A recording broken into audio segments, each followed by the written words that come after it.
530 leksaker, det är det som finns i genomsnitt i ett svenskt barnrum. Det är inte klokt. Och jag som förälder, jag märker att leksakshögen är bara växer och växer och växer. Och mina barn, de använder ju inte ens allting och definitivt inte på samma gång. Till exempel, den här har använts en gång. Och alla dessa leksaker, de kostar pengar, de tar plats. Och många av leksakerna är gjorda av plast och andra material som tär på miljön. Det är dags att tänka om. Det finns alternativ och ett av dem det är leksaksbiblioteket.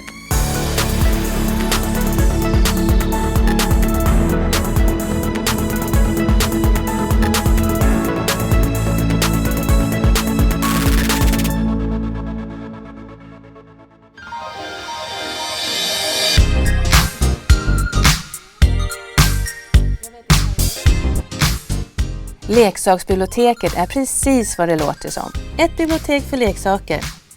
Hit kommer föräldrar för att låna leksaker, leka med barn och umgås med varandra.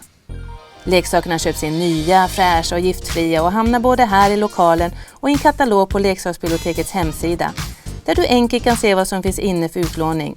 Sedan är det bara för barn att välja och vraka bland leksakerna.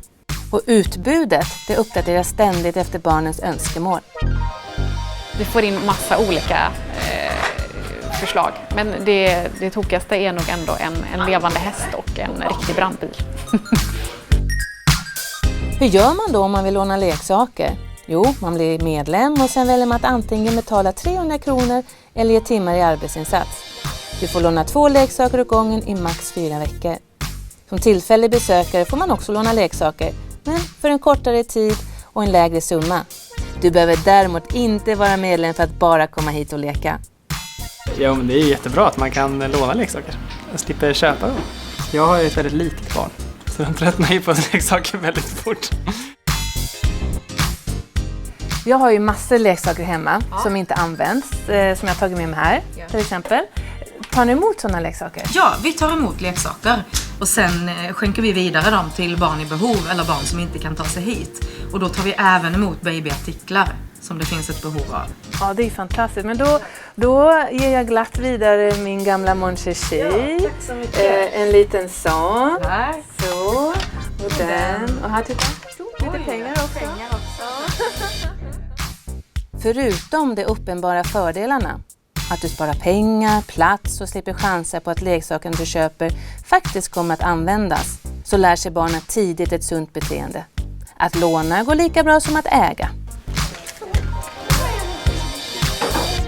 Tänk när vi alla föräldrar gör detta, vilken enorm skillnad vi kan göra för miljön och för våra barns framtid.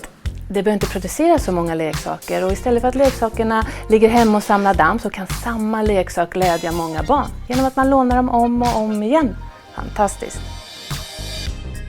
En annan fördel är att när du kommer på besök till Göteborg behöver du inte packa med dig barnens leksaker.